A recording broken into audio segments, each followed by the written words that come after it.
Assalamualaikum warahmatullahi wabarakatuh. Apa kabar anak-anak? Semoga semuanya dalam keadaan sehat ya. Pada hari ini kita akan membahas materi tentang potensi kemaritiman di Indonesia. Tahukah kalian berapa luas laut Indonesia? Perhatikan peta ini. Wilayah laut lebih luas dari wilayah darat.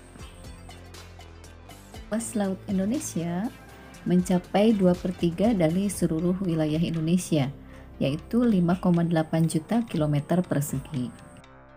Indonesia sangat kaya akan potensi lautnya. Di dalamnya terdapat sekitar 28.000 spesies flora, 350 spesies fauna, dan 110.000 mikroba.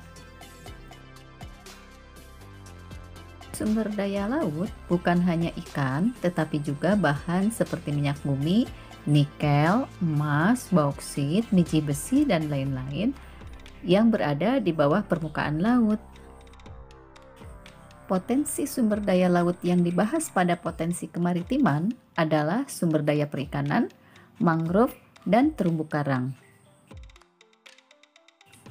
Baik anak-anak, kita bahas potensi sumber daya laut yang pertama, yaitu perikanan.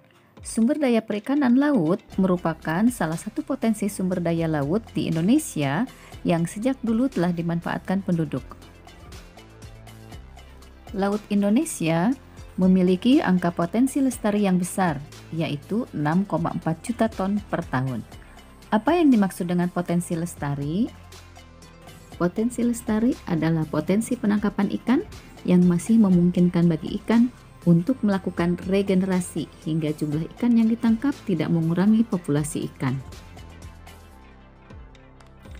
Terdapat sebaran ikan yang berbeda di Indonesia. Coba kalian perhatikan peta persebaran ikan berikut ini.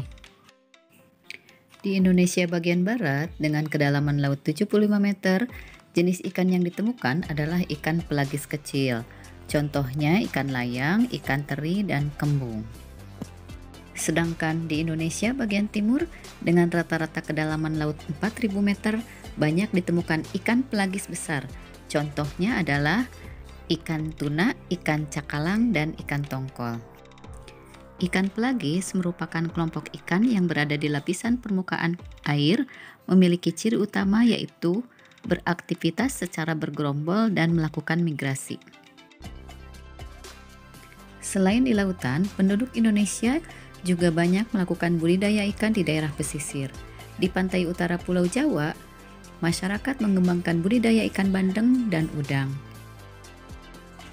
Baik anak-anak, kita lanjutkan pada potensi sumber daya laut yang kedua, yaitu hutan mangrove.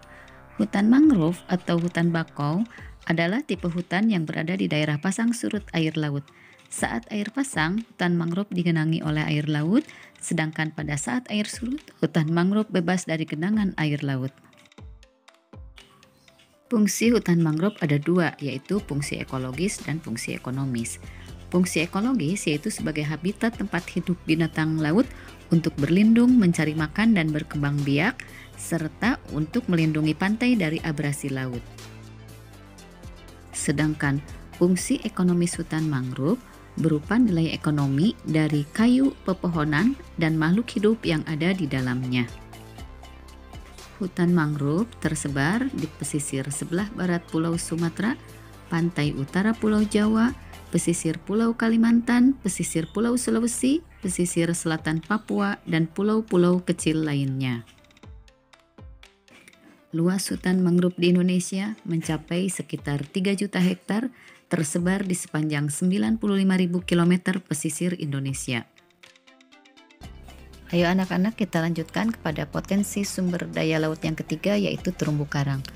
Terumbu karang adalah batuan sedimen kapur di laut yang terbentuk dari kapur yang sebagian besar dihasilkan dari koral, yaitu binatang yang menghasilkan karang untuk tubuhnya. Indonesia merupakan negara yang memiliki terumbu karang terluas di dunia, mencapai 284,3 ribu kilometer persegi. Terumbu karang di Indonesia memiliki keanekaragaman hayati, Di dalamnya terdapat 2.500 jenis ikan, 2.500 jenis moluska, 1.500 jenis udang-udangan, dan 590 jenis karang. Terumbu karang banyak ditemukan di Indonesia karena Indonesia berada di daerah tropis dan suhu perairannya hangat. Terumbu karang akan tumbuh dengan baik dengan keadaan sebagai berikut. 1. Suhu perairan laut antara 21 sampai 29 derajat Celcius. 2. Kondisi air yang jernih dan dangkal, kedalaman air tidak lebih dari 18 meter. 3. Salinitas atau kandungan garam air laut yang tinggi. Berikut adalah contoh-contoh terumbu karang yang ada di Indonesia. Karena keindahannya, terumbu karang dijadikan sebagai objek pariwisata. Sebagai contoh adalah pariwisata Taman Laut Bunaken. Demikianlah materi mengenai potensi kemaritiman di Indonesia. Semoga bermanfaat. Terima kasih. Wassalamualaikum warahmatullahi wabarakatuh.